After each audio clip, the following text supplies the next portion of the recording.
Bem, que o Fluminense perdeu o título pro Flamengo, isso você já sabe, 3-1 pra eles. Como foi o jogo, a partida foi ruim, isso também você também já sabe, tá lá na análise Pocket. Mas vamos falar agora sobre a atuação individual, como foi jogador por jogador do Fluminense. Já digo logo, como diria o Alexandre Vilela, o cenário é devastador. Roda aí a vinheta que a gente conversa depois dela.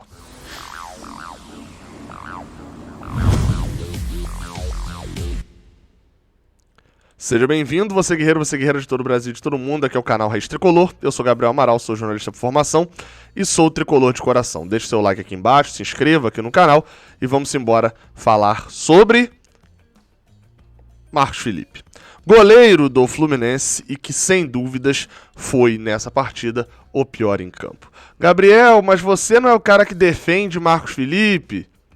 Sim. Por várias vezes defendi aqui, achei que de fato algumas partidas ele foi criticado aqui talvez, enfim. Eu já fiz várias vezes isso, não tenho qualquer tipo de problema em falar aqui novamente não. E não tem problema nenhum de falar isso daqui. A nota dele hoje é meio. Ele foi muito mal. Os 3 gols têm participação dele. No primeiro, ok, o Arrascaeta já tava Arrascaeta e Everton Ribeiro já tava cara a cara com ele, provavelmente faria o gol, ok, concordo com isso, mas ele sai estabanado pra fazer mais um pênalti estabanado.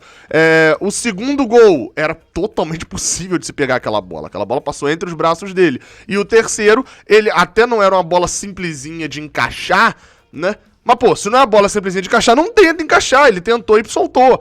Se ele espalmasse ali pra bola pra lateral, tava de boa. Então ele errou nos 3 gols. Gabriel, por que o meio e por que não o 0? Ele fez outras 3 defesas difíceis. 2 muito difíceis. Então eu dei uma amenizadinha nisso. Meio ponto é por causa dessas 3. E por que não é uma pontuação até maior pela quantidade de defesas difíceis? Pela importância. Foi uma final e esse meio pra mim já tá de bom tamanho. Vamos falar aqui agora sobre a lateral direita com o Lucas Calegari. Meu amigo Calegari. Calegari foi uma partida tenebrosa. Se em outros momentos eu vim aqui destacar que Calegari tinha ido muito bem contra o Flamengo, que tinha detonado Bruno Henrique e etc, dessa vez isso não aconteceu. Partida muito ruim. Vale destacar, o Fluminense na partida deu 194 passes apenas. Isso é muito pouco. Pra vocês terem noção, o Flamengo deu quase 500. E aí a gente vê a deficiência. Calegari acertou. O lateral do Fluminense acertou 9 passes no jogo. E eu vou até cortar um cadinho para poder entrar já no outro lateral, que é Danilo Barcelos.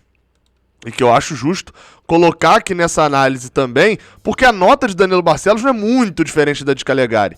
Para mim a nota de Danilo Barcelos foi miseravelmente menor. É nota 2 pra mim, assim como a de Calegari é nota 1 e Marcos Felipe foi meio.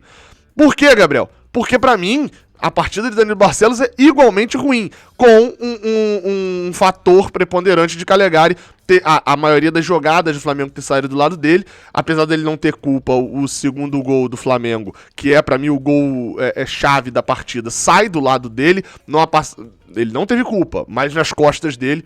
Enfim, Danilo Barcelos, vocês terem noção, falei dos passes, Danilo Barcelos também acerta só 9 passes.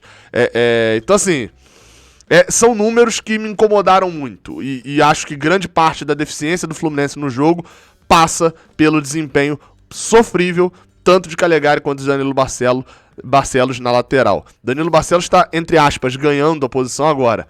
Calegari, Samuel Xavier está pedindo passagem. Vamos pra zaga, Lucas Claro e Nino. Olha, esses dois aí são dois que eu vou aliviar um pouquinho, assim. Não é nem muito, eu não tenho coragem de dar uma nota alta nesse jogo pra alguém, mas achei a partida de Nino boa e a partida de Lucas Claro ok. Quando a gente vai ver pra números ou o próprio desempenho no jogo mesmo, Nino por várias vezes é o cara que salva os contra-ataques do Flamengo. Quem viu a análise Pocket sabe que eu falei que o Fluminense ficou muito exposto, né? Foi tentar marcar ofensivo pra cima do Flamengo e por várias vezes a volância e a zaga ficavam muito expostos.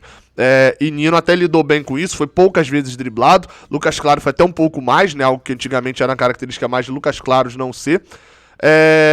Achei Nino muito bem pelo alto, fez o Fluminense ser seguro pelo alto, além de, por várias vezes, ser o jogador que dava o trabalho na saída de bola. Era o jogador que complicava a vida do Flamengo quando ele estava saindo a bola e quebrava a primeira linha de marcação do Flamengo. Então é isso, sobre Lucas Claro e Nino, pelo menos não fizeram uma partida horrorosa. Vamos pro meio de campo e a gente vai para outra dupla.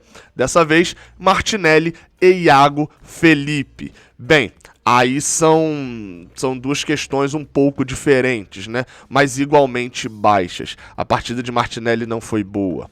Eu gosto de Martinelli, é um jogador que eu acho interessante, principalmente pro esquema do Fluminense, para tudo ali que ele até pela forma como ele entrou no ano passado e etc. Mas dessa vez não dá. Assim, a partida de Martinelli foi fraca, ela não foi uma partida boa. Por outro lado, eu também sou obrigado a considerar que a partida de Iago foi pior ainda.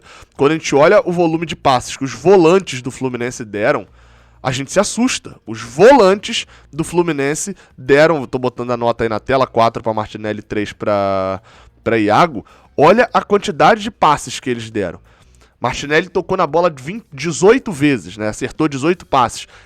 Tentou 23, foi um índice de abaixo de 80%. Já Iago deu 10 passes. Não pode um volante dar 10 passes num jogo como esse. A área de ocupação dele, até ambos nas bolas longas acertaram muito. Ao todo são 7 bolas longas, né? 4 de Martinelli, 3 de Iago e todas certas. Mas não pode eles jogarem tão avançados e não tocarem tanto na bola. Foi um problema pra mim isso. Pra mim se tornou um problema essa atuação dos dois e passa muito, obviamente, por tudo aquilo que a gente já falou em outros momentos, de como o Fluminense joga. Estoura muito neles. E vale lembrar, né? De novo, a gente foi lá ver Iago dando bote no campo ofensivo e o Fluminense tomando o contra-ataque e tomando o gol, como aconteceu no primeiro gol do Flamengo. Enfim, isso é um problema de Iago? É um problema da escalação? Também. Né? Vamos embora e vamos falar agora sobre o meio-campo, que tem... Vamos para as duas pontas, né? Vamos sempre em dupla, né? Vamos de Kaique e de Luiz Henrique. Sobre o primeiro, eu queria destacar, no caso sobre o Luiz Henrique, eu queria destacar também a nula participação. Se eu falei de passes, por que eu tô pegando passes? Porque pelos passes a gente consegue ver o mínimo de participação do jogador na partida. Luiz Henrique, eu vou dar os números aqui de Luiz Henrique na partida toda, ok? Os números que não são 0. Ele tem duelos no chão, aquelas divididas.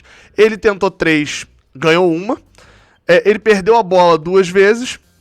Ele tem um desarme e um drible sofrido e 3 passes e 3 passes acertados. Luiz Henrique jogou 45 minutos, tentou 3 passes e desarmou uma vez. Ele não jogou. E até a sua parte boa, né, que eu normalmente elogio por aqui, que é o fator de ter uma marcação boa, etc., foi muito prejudicada a marcação do lado dele. Luiz Henrique foi muito mal. Não foi uma partida boa dele. Sumido em campo na maior parte do tempo e merecendo as críticas que foram feitas, pelo menos no dia de hoje. É um jogador que precisa melhorar muito para ser titular do Fluminense. E hoje é titular principalmente porque a concorrência também não vem muito agressiva. E é o que a gente vai falar um pouco de Kaique. Luiz Henrique nota 2, Kaique nota 3, porque a partida de Kaique também foi muito ruim. Mas pelo menos participou um pouquinho mais do jogo. Kaique, vale lembrar, Kaique é outro que praticamente não toca na bola. Você tem noção? Kaique não tentou. É porque eu ainda não consigo acreditar nisso. Mas Kaique não tentou nenhum passe. Kaique não acertou nenhum passe. Não acertou nenhum passe. Ele tenta ali um que provavelmente consideraram não como um passe errado, né? Que é aquela levantada de bola dele, que ele tenta em Fred e tal, talvez como lançamento. Mas é basicamente isso. Kaique, e vale lembrar, o segundo gol nasce de um contra-ataque do Fluminense, em que Calegari passa em disparada pela direita dele, e ele prefere, ao invés de tocar em Calegari, tentar o drible pra dentro, não consegue, perde a bola, e vem o ataque do Flamengo justamente nas costas dele. Foi, assim, uma peça nula as pontas do Fluminense. Não jogaram, nem Kaique, nem Luiz Henrique. Por que Kaique teve a nota um pouquinho melhor? Porque eu espero de Luiz Henrique na marcação. De Kaique eu já não espero. Aí por isso a cobrança um pouquinho maior em cima de Luiz Henrique na questão da marcação. Já no ataque, A gente tem tanto Fred...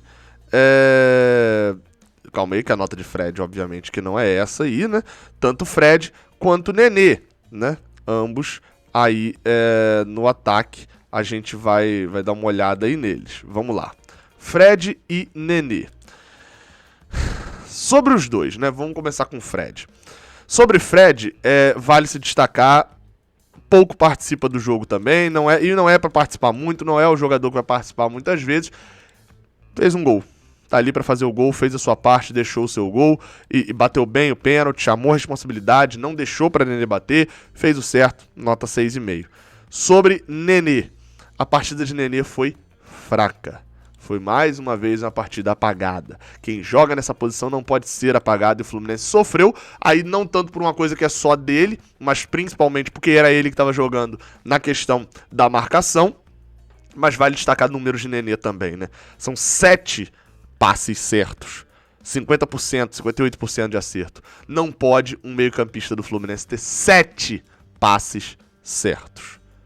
Não pode.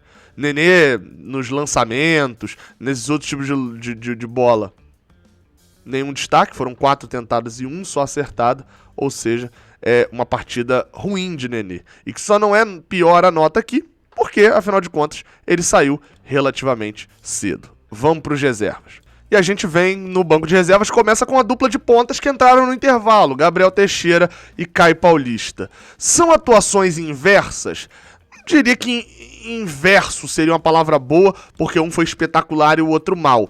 Mas a entrada de Gabriel Teixeira surtiu muito menos efeito do que a entrada de Caio Paulista. Gabriel Teixeira entrou para ser o cara que ia jogar em cima, nas costas de Isla, aproveitando o espaço. Na verdade, o que acabou acontecendo foi Isla tendo mais espaço ainda pela própria postura do Fluminense e Gabriel Teixeira não conseguindo provocar jogadas por ali.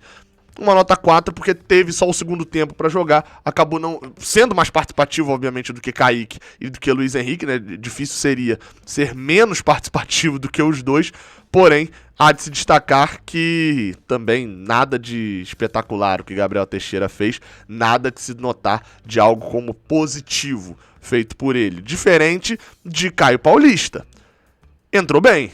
Gabriel, mas Caio Paulista entrou, ele não conseguiu produzir muita coisa. O lance do pênalti é um lance especificamente feito por Caio Paulista. É óbvio, tem um toque de letra de Nenê, óbvio, tem um chute travado de Fred, mas Caio Paulista entrou e conseguiu produzir alguma coisa, fez boas jogadas, muito na base da vontade, mas tem um cadinho de qualidade ali que ele compensa se tornando um pouco mais com a vontade. Tenho gostado de Caio Paulista, acho que tem sido bom pra ele esse momento também. Apesar do time, tem sido bom do tipo da torcida perceber que o problema do Fluminense não é Caio Paulista. Não é ele, né? Pra gente passar ainda pra frente, é a nota de Caio Paulista 6,5, pra quem não viu, né? Casares, Juan Casares, que entrou... Casares entra com 30 minutos, mais ou menos, um pouco antes ali. E não joga tanto tempo, mas também o pouco tempo que joga... Teve muito tempo pra fazer muita coisa? Não. E o tempo que ele teve? Também não fez muita coisa. Deu mais calma pro meio de campo do Fluminense. Conseguiu ali um pouco tocar mais a bola. Mas assim, não mudou o jogo. Se a gente for olhar, Gabriel, mas a nota 5 é muito baixa, né? Não? Cara, se for olhar a média do Fluminense nesse jogo, eu dei 0,5, 1, 6,5, 5,5, 2, 4, 3, 3, 3, 2, 6,5, 4, 6,5. Então assim, 5 é uma nota alta para esse jogo. A partida de Casares não foi horrorosa, foi um pouquinho acima da média do time. É porque o time é que foi muito abaixo. Dos outros dois jogadores que entraram, não ficam sem nota, entraram já no final, Abel Hernandes e ele, Raul Bobadilla, ambos sem nota, praticamente não jogaram. Então é isso. Saudações tricolores, até a próxima, valeu.